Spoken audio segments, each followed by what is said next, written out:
Hello and welcome back to South London Repair. Today we got a Philips 58-inch television, 4K with ambient backlight. It looks amazing. It looks great on the wall, but the backlight is failing, so we are going to fix it.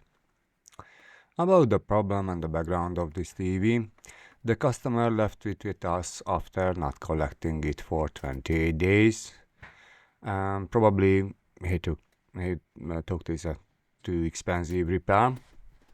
Now this television is still going around £1,000 if you want one with 3 sides of ambient backlight, top of the range. So I think around 200 quid for a repair is not much, but everybody different. So my goal is to repair it and keep it out of the recycling center. And if it's working, then try to sell it for the repair cost. So in that case, we won as well. Once you remove the back, the plastic, it's straightforward but slow. This set uses around 40 screws, is not a screwless model. After the back comes off, we have to remove the bottom metal from the frame, and after once it's done, basically we go into the U-shaped metal bracket that holds the LCD down. That bracket has about 50 tiny screws. Use good screwdrivers or you will strip the heads. These screws are soft, probably made from aluminium. If one stocks, try to turning into the other way first, so make it tighter, to seat it before forcing it. That usually helped me out. Once you removed all the tiny screws, you can slide the U bracket out from the side. We will get there. Now this repair take around 1.5 hours, and I know your time is precious, so I fast forward it. It's around 3 times faster in these parts. You can see the sign on the top right corner. Alright, try to slow down. So you have to move slowly. You have to lose it up first. And after you try to lose it up on the sides to make it slide. You have to slide around 40-50 centimeter away before you can lift it up. When you move the U-shaped bezel, please be careful, it's easy to snap it to 2 or 3 parts. Get back to the LCD, we have to remove this protective tape that shields the LCD soft cables from the metal bracket. Be extremely gentle. If you lift up quickly, you can rip off the soft cables, and the TV is likely right off. Some companies can reattach these cables, but it requires special equipment and the repair is expensive and risky. We don't have that kind of equipment because the size is actually, it's like this room when I'm working in it. Alright, you have this protective film on 2 sides, so one is done. You're good, you can go to the next one.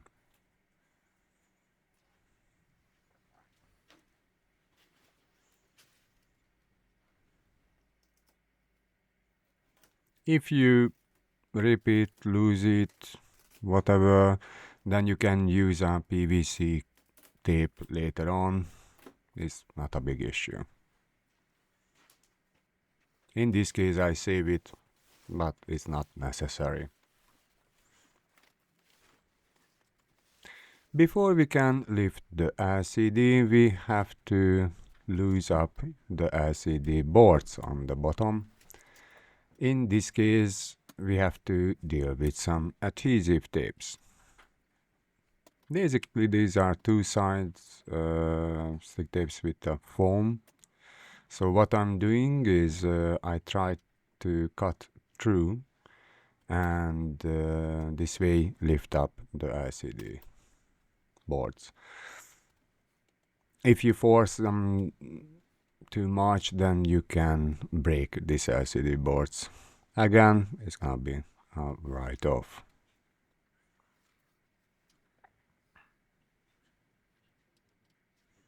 Patience is the key. This is why these repairs took much longer.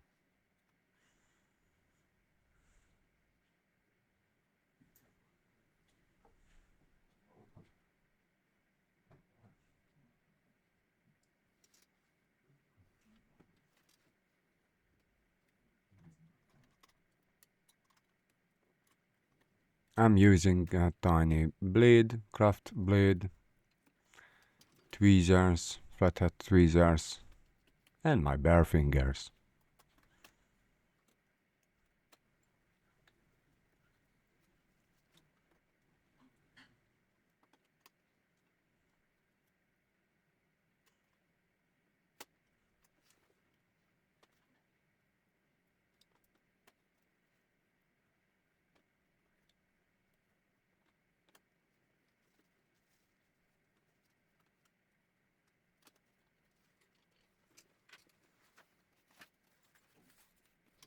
Alright, once they are loose, we lay down some protective layer on the LCD and we just tape down these boards so they're not gonna float around.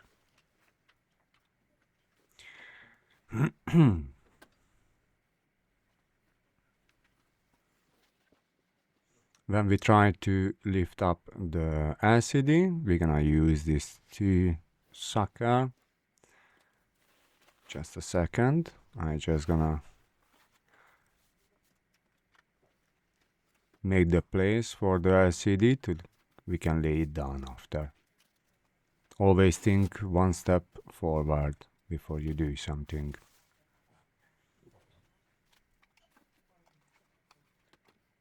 Alright, try to lift up. Unfortunately, it's not gonna work. In this case, I usually use the pads to lift the corners.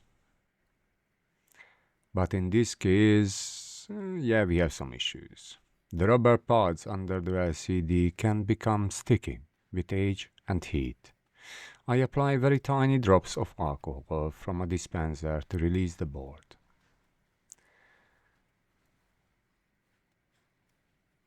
I'm gonna push in a little plastic to separate the rubber pads from the LCD. In the meantime, I'm gonna lift up with the section pads.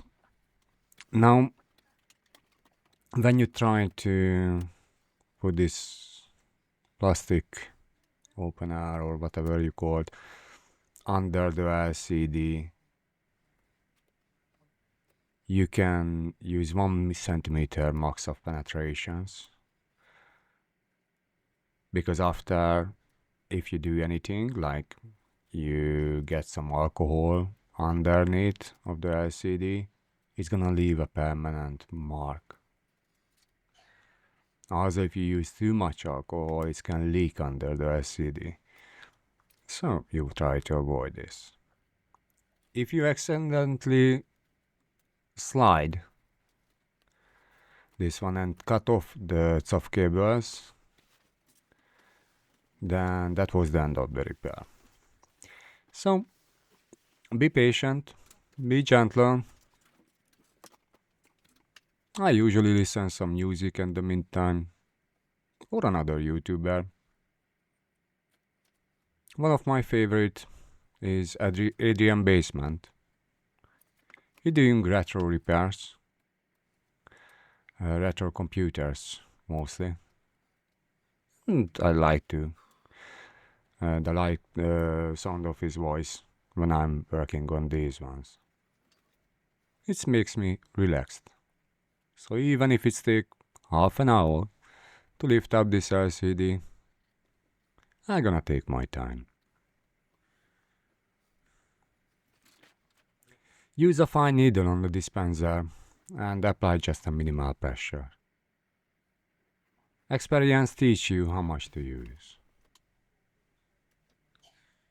Now, this is why Philips and Sony repairs often cost more. It's very common with these models, with others not really.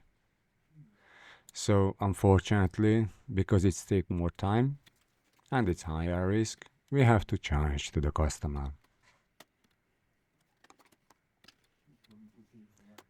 Unfortunately, different materials and assembly choices make this assembly harder.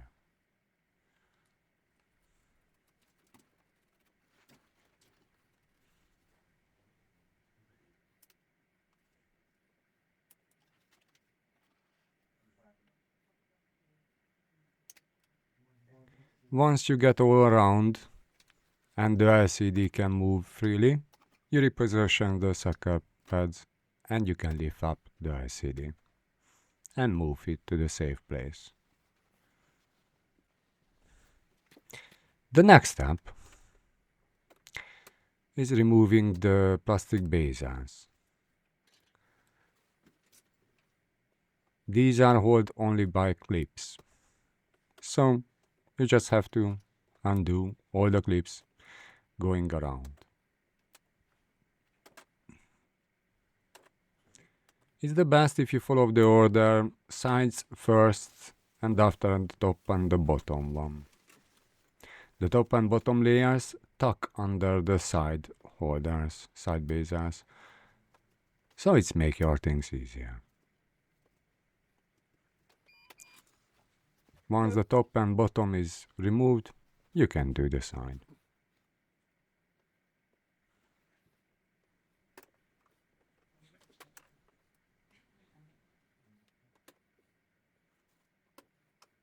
Oh, by the way, if it's any alcohol can drip on these layers, then unfortunately they also leave a permanent mark. I couldn't clean them up properly. It's always leaves some residue after, so yeah, be careful. Once you removed all the bezels, we try to tape the sheets together so we can keep the orientation. And also because the bottom one is a little bit thicker, it gives some structural. If they slide on each other, they can scratch the surface, and yeah, that is bad.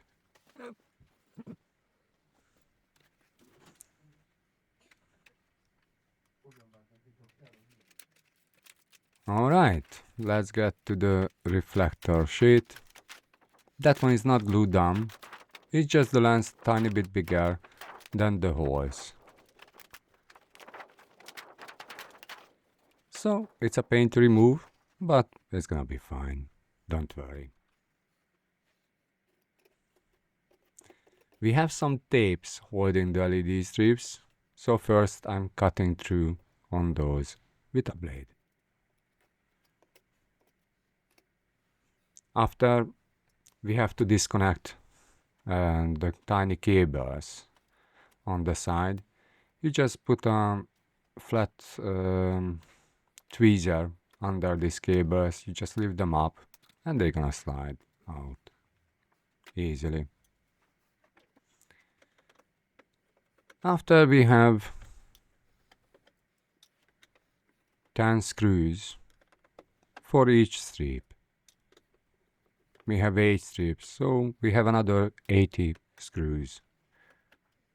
These are made from some material like what we was working previously, so very easily to mess up the heads of the screws. Usually these are not that tight. It's just so many of them. Again, use a good screwdriver.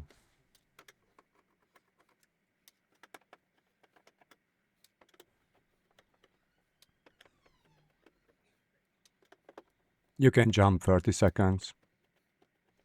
I'm not mad.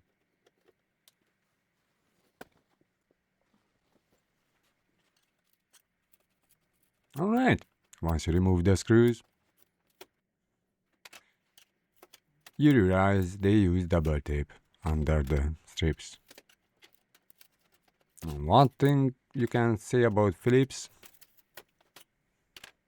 they a little bit overdo everything. Over secure. When I install the new ones, I'm not gonna using double tapes, just the screws.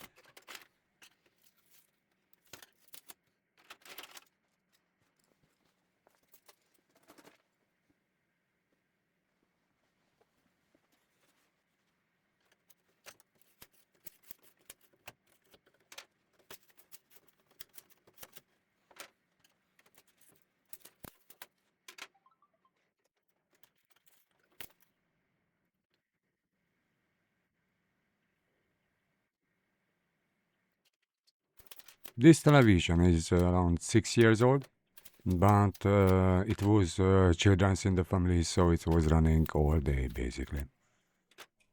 So it's understandable if the LEDs are burned out.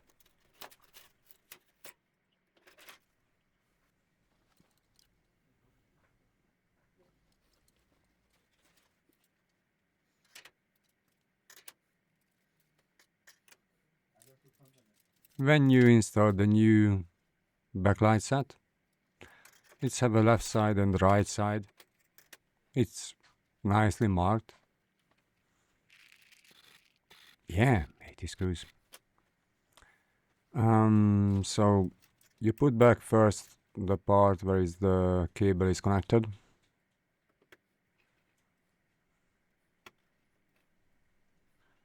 You screw it down, and after you have to push the next one inside into a connector. When it's firmly snapped, it's gonna be a little click, and also you can see it when it's firmly attached. Then you start securing the other side with the screws. All done. Very good.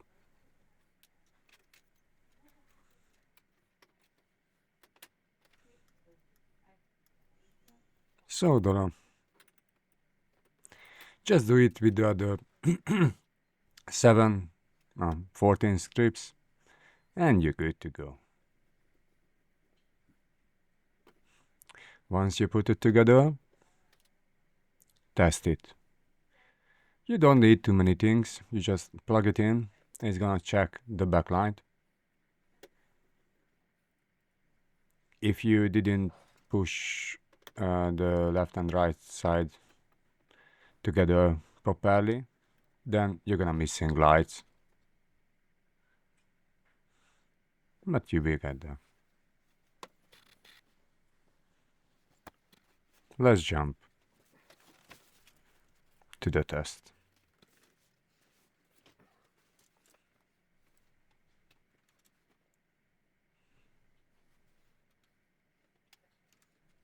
Nice and lovely. All of them is working. So we can continue with the reflector sheet. When you install the reflector sheet, make sure it's the right orientation and all the lens are top of the reflector layer.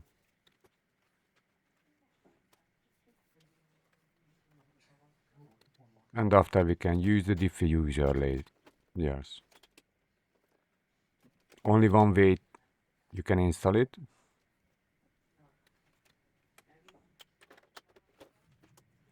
Once it's in the right position, you can remove the tapes. This PVC tapes doesn't leave any residue on the diffuser layers. It's safe to use.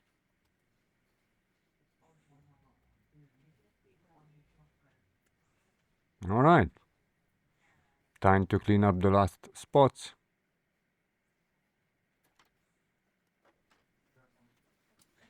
and install the plastic holders. Again, first you install the top and the bottom one. Make sure all the clips are click and this doesn't leave any waves, so it's not lifting up. If it's lifting up and you put the LCD later on and you push the bezel, the metal bezel on the top, you're gonna crack the screen. So check twice before you install the LCD. You can't leave any wrinkle on the sheets. Alright. All good. All smooth. Double check everything. It's the right orientation. Perfect. If you can see any dust particles, remove it now because otherwise you're gonna watch them for a couple of years. Alright, put back the LCD. First, I usually insert on one corner and another one. Now in this case, because the alcohol is already evaporated, it's got a little bit sticky again. It's not like first time, it's gonna come off, but it's a pain to move. And you want to be on the exact spot. No jokes here. If it's not on the right position, you're gonna crack the LCD screen. If you can hear any voice from the background, that's my family. Christmas is coming and everybody talking.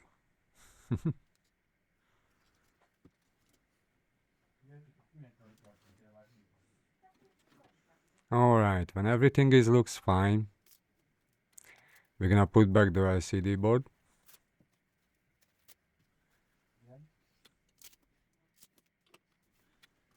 No quick movement, be gentle. Remove the suction pads.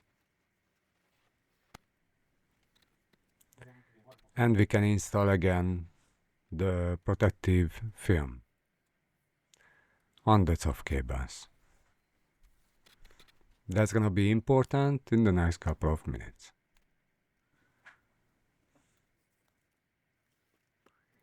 If the old one is not sticky anymore, just use a PVC tape.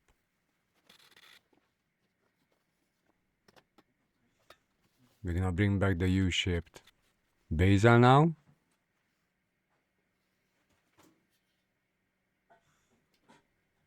You're gonna slow down this part.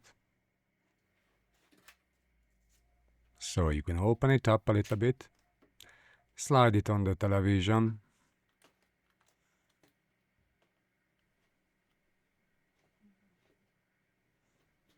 Once it's all good, you just try to slide it up to the closed part. Yeah, you're going a few centimeters on one side and after the other one.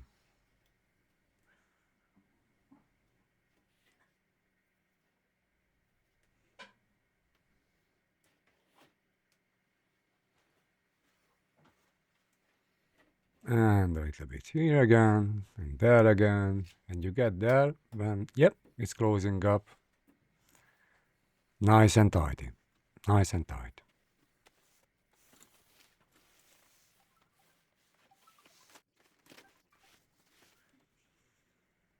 Alright, let's secure the LCD cable. Connect up the LVDS cables. You want to make sure those are connected all the way up. Completely aligned, nice and straight. And the LCD board is laying flat. You can use some tapes to secure them. Once it's secured, we can put back the metal bezel on the bottom part. Now before we test the LCD, I'm gonna secure with a couple of screws because I want to lift up from the table, and to make sure it's not gonna fall apart and not gonna let the LCD to break out. Yep, I'm gonna use the screws. But if you did everything well and you didn't crack the LCD, then the only problem could be at this point is the LVDS cable connection, so between the T-con board and the screen. And that one, even if everything is secured with the screws here, you can align.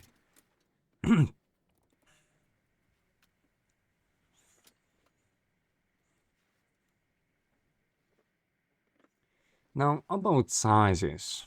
One of my commenters said they're gonna fix the 85-inch Hisense TV. They watched my other video when I replaced on a Hisense. I wouldn't touch anything which is bigger than 65-inch. Even with 65-inch, some models need an extra hand. So if the screen is glued down or something like crazy like that, I usually need an extra hand. So under that, yeah, I can do it alone. But 75-inch, 85-inch, I wouldn't touch those. Okay. So if you think you are brave enough, at least get some help. All right, time to test the screen. Run the test, finish the assembly, and confirm. You can see the Philips logo and you have no dust under the screen. Or if it is there, then probably you're gonna live with that one at this point. This repair took about 1.5 hours and hands-on work plus half an hour for extra task. Call it 2 hours. And with the paperwork and customer contact, it's 3 hours total.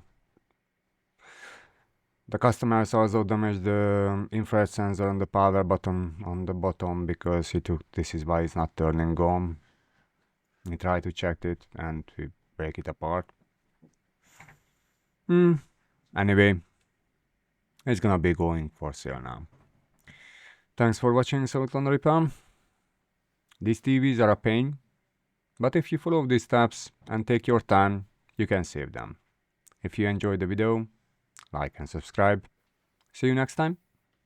Bye bye.